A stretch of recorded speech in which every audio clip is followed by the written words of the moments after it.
하나, 둘, 셋. 화이팅! 민주당 화이팅! 하나, 둘, 셋.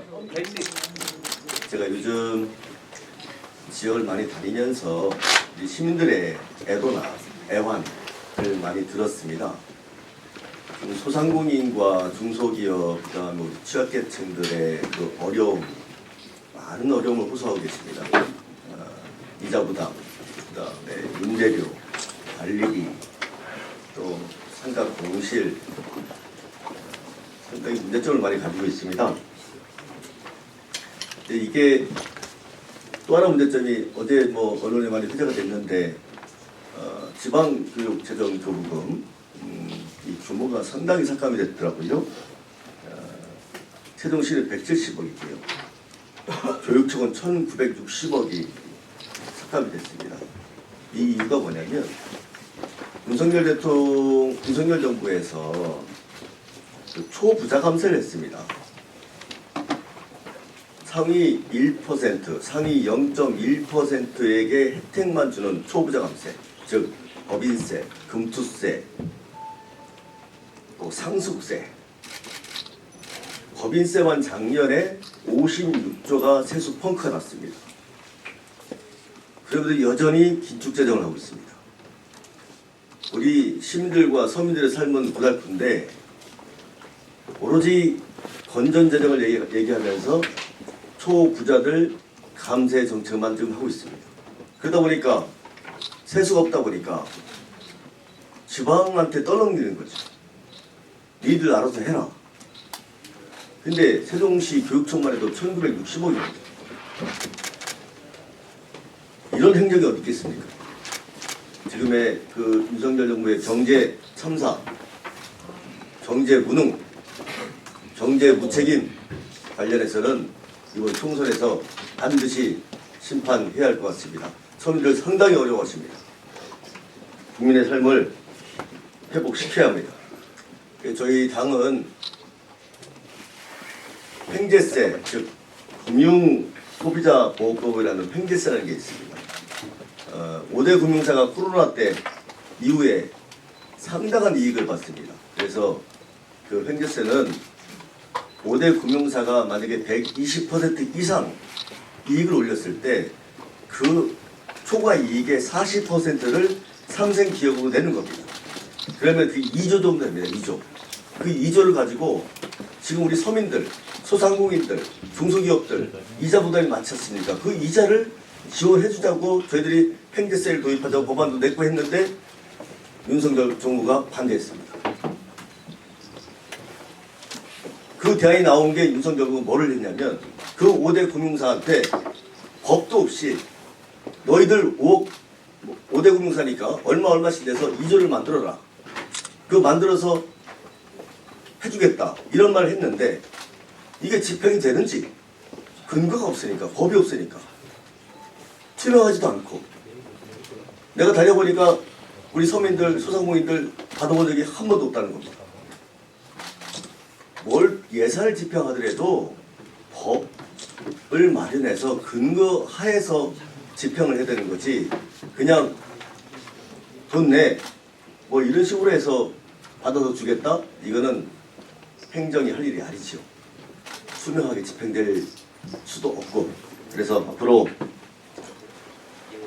지금 의대 중원 문제 때문에 모든 게 가려져 있습니다. 서민의 고달픔은 말할 것도 없이 이태원 참사, 우리 근교에 있는 오송 참사, 최수근 상병, 디올백, 주가 조작, 양평고속도로, 의대 증원 문제 때문에 이슈가 전부 내려앉아 있습니다. 의대 증원 총선 끝나고 해도 됩니다.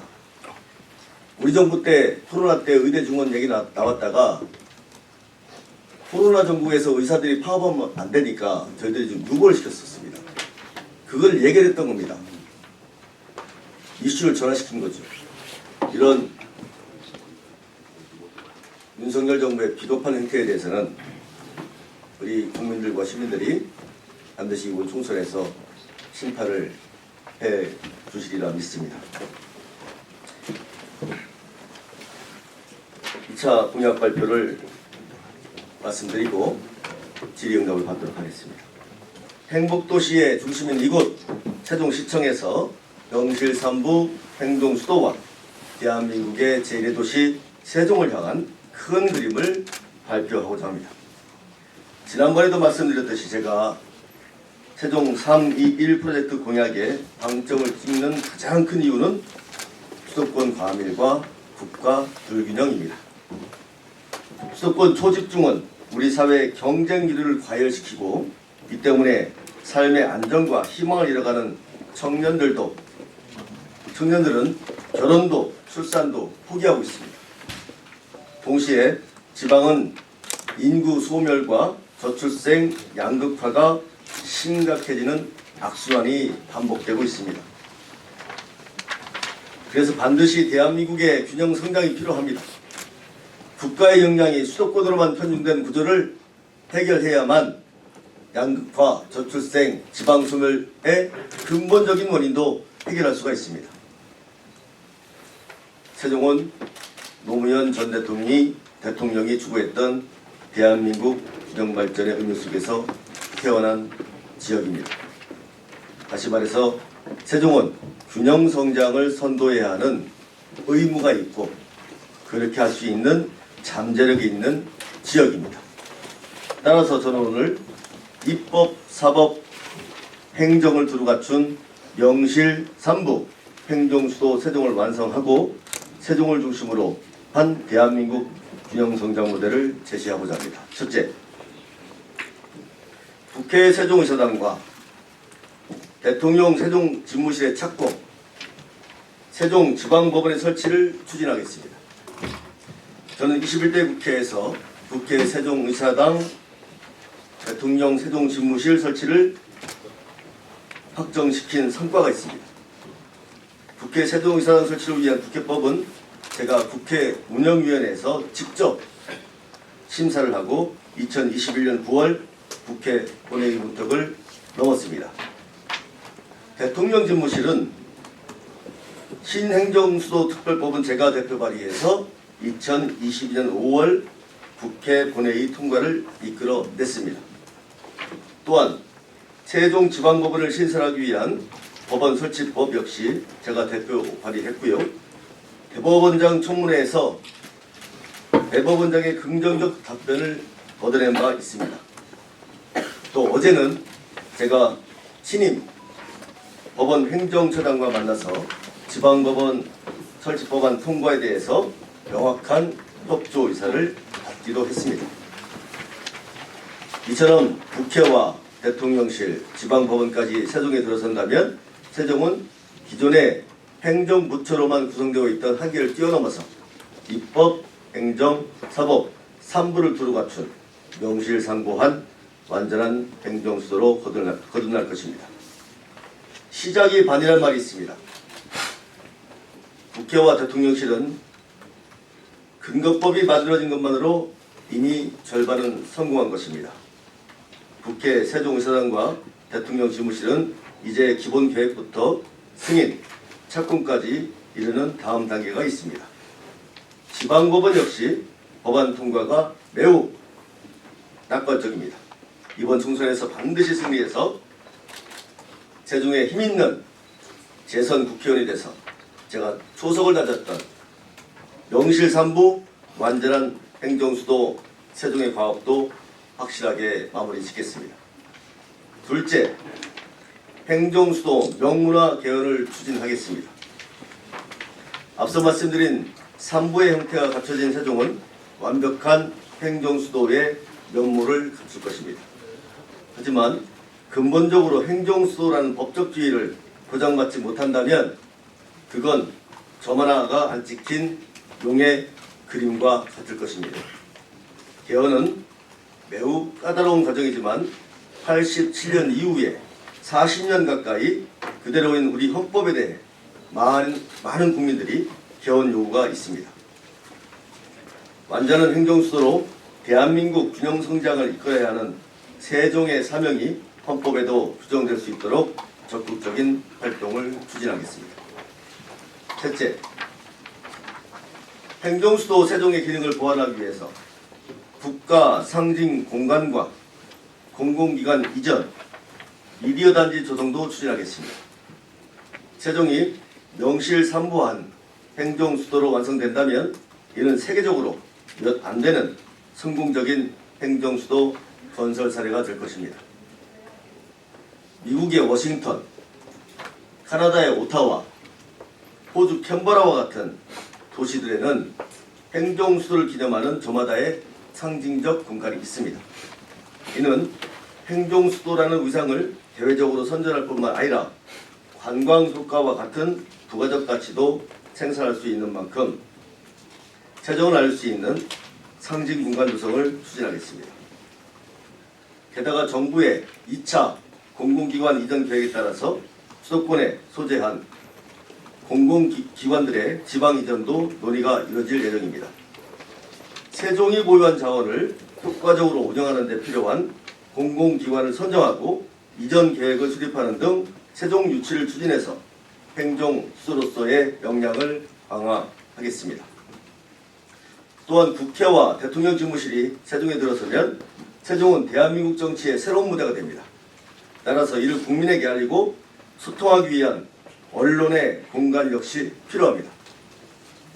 지상파 등 방송사와 각종 언론들이 정치 현장에서 발생하는 다양한 이야기가 국민 여러분께 전달될 수 있도록 세종 미디어 단지 조성도 추진하겠습니다.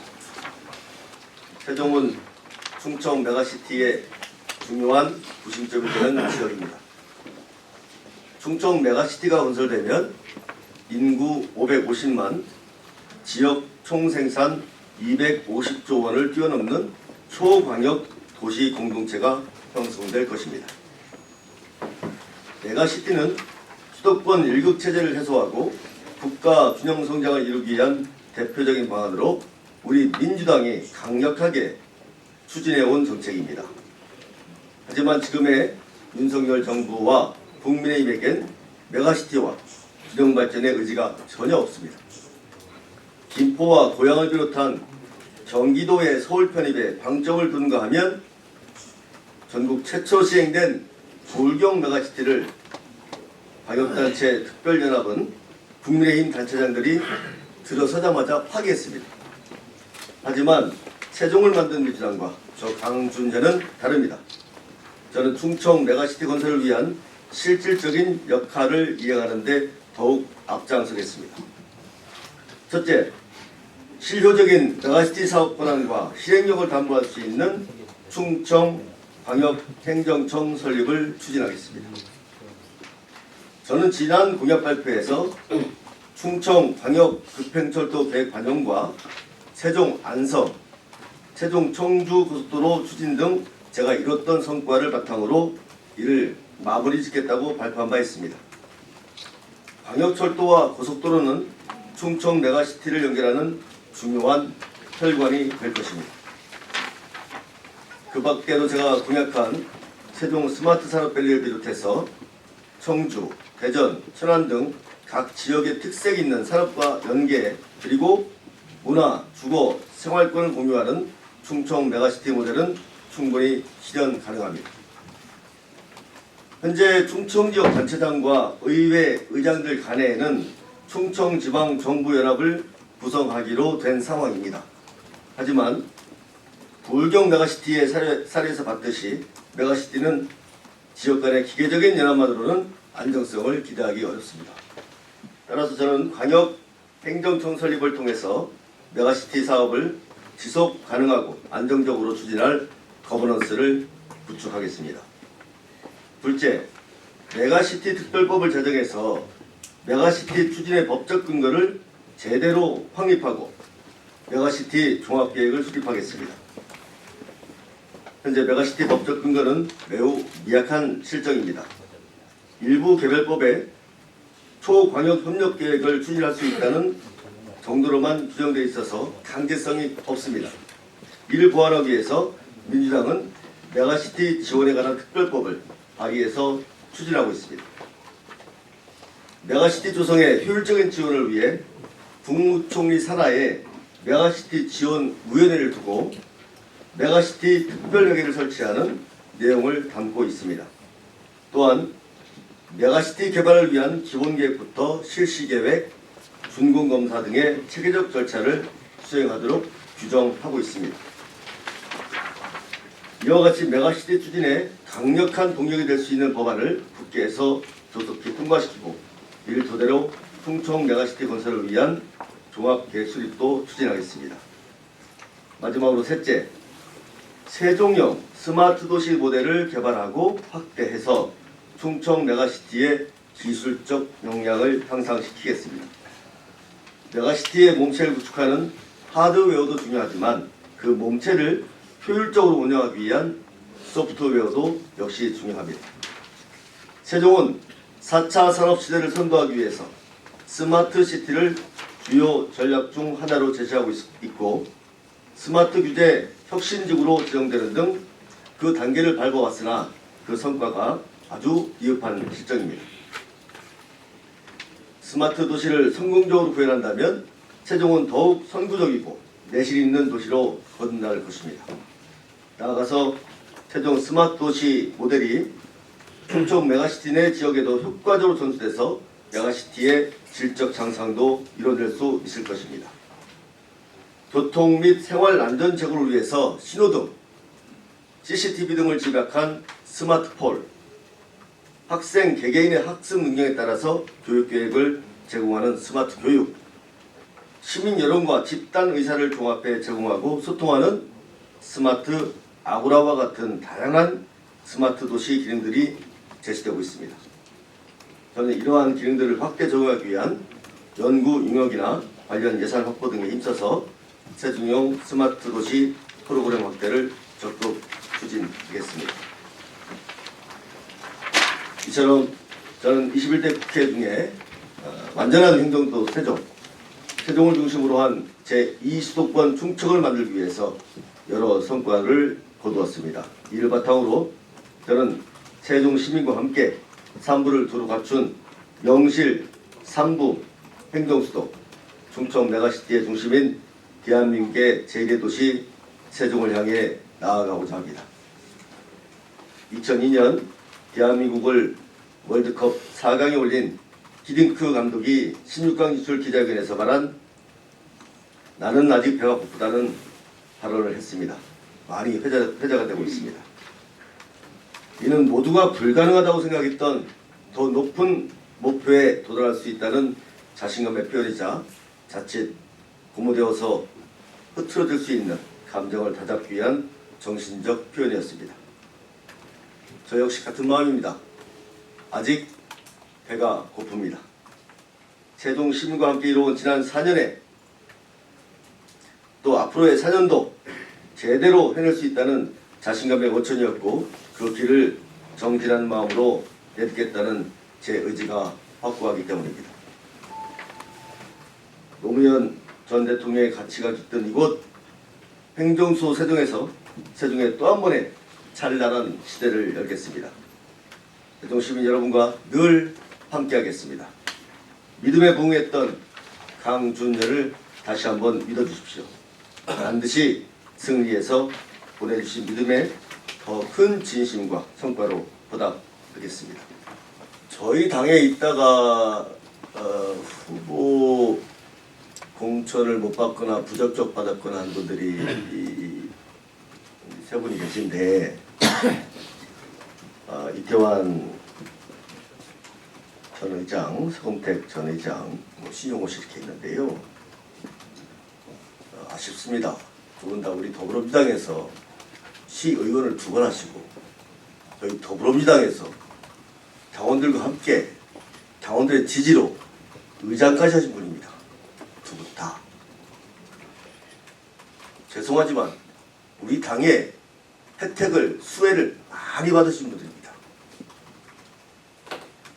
거기까지만 말씀드리겠습니다. 다만 서금택 의장님이나 이태환 의장님이나 개인적으로 제 대선배님이고 개인적으로 또 좋아하는 지역 후배이기 때문에 꾸준하게 같이 협력해가면서 올바른 정치 하고 싶습니다. 같이. 신용호 씨군 관련해서는 제가 이 사람 잘 압니다. 안희정 지사는 제 고등학교 친구입니다. 친구입니다. 정치적 관계로 만난 게 아닙니다. 제 고등학교 동기입니다. 개인적인 친분이 있습니다. 잘못을 해서 3년 6개월 옥살이를 했습니다. 출감할 때 제가 갔습니다. 친구로서. 신용우 씨는 제가 잘 압니다. 8년 동안 안희정지사 수행비서를 했습니다. 어찌됐든 분노가 있을 수 있습니다. 분노가 있을 수 있으나 그걸 사유로 정치를 한다고 생각하면 정치를 하지 마셔야지. 횡재세는 우리 당 공약입니다. 이거는 이제 좀 풀어서 얘기하면 횡재 본 사람한테 좀 돈 더 세금 걷자는 얘기인데 좋은 말로 하면 금융 소비자 보호법입니다. 우리 당 공약이기도 하고 이거는 우리 당 공보물에 들어가요. 그래서 이거는 우리 당에서 전체적으로 추진해가지고 2조를 형성해가지고 2조면은 월세 지원, 이자 지원 다 가능합니다. 2조 지원. 예. 그동안에 좀 굉장히 지금 한계치가 와 있거든요. 소상공인들이. 코로나 때 3년 동안 장사 못했죠. 지금도 여전히 우리 세종시는 소비가 안 돼요. 그 상점주들이 전부 또 이탈하고 있어요. 대전 쪽으로. 다 출장을 하시잖아요. 밥을 대전에서 먹고 오셔. 세종시가 그 카드 역의 소비가 1등입니다. 44%가 제가 기억합니다. 세종에서 시민들이 여기서 써야 되는데 여기서 안 쓰세요. 대한민국에서 1등입니다. 역의 소비가. 카드. 그만큼 지금 굉장히 힘듭니다. 그래서 이 횡재세는 반드시 총선 직후에 아직은 우리가 다수당이니까 통과시켜서 투명하게 집행될 수 있도록 이렇게 할 예정이고요. KTX 여건 정인석 의원님이 실정을 잘 몰라서 그래요. 우선은 광역철도망이 계획에 반영됐지 않습니까? KTX 여건 지금 솔직히 지금 BC가 안 나옵니다. 세종시만 봐가지고 BC가 안 나와요. 절대 안 나옵니다. 모르겠어요. 대전하고 같이 합쳐서 하면 나올 수도 있어요. 유성하고. 기획재정부에서 항상 분석을 하거든요. KDI나 안 나와요. 언제가 되겠죠. 근데 지금 당장 일이라는 것은 우선순위가 있는 거니까 지금 광역급행철도망 즉 GTX 서울에는 GTX입니다. 서울 G는 뭐냐면 경기고요. C는 충청입니다. 이게 반성역에서 정부청사역, 조치원역, 오송역, 청주공항까지 가는 광역철도망인데 이거를 원래 이제 재정을 투입해서 해야 되는 건데 민간 자본으로 하겠다는 거지 않습니까? 민간 자본 반, 그다음에 재정 반, 한 4조 들어갑니다. 4조. 지금 추진 단계에 놓여 있습니다. 그러면서 자연스럽게 그 금남인가요? 거기에 역사가 새기면 되는 거예요. 네. 자연스럽게. 굳이 이걸 하나 지금 막 만들자고 애쓰면 BC가 안 나옵니다. 아마 공무원분들 다 아실 거예요. 네. 그래서 그게 우선이고 또 하나는 ITX.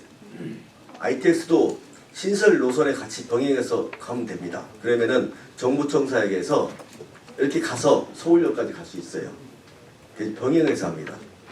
조치원에서 천안까지는 그냥 기존 철로를 이용하고 반성역에서 서창역, 조천역까지는 신설로고 일부는 조천역에서 청주공항까지는 일부 설로 하나는 신설로 이렇게 되어 있습니다.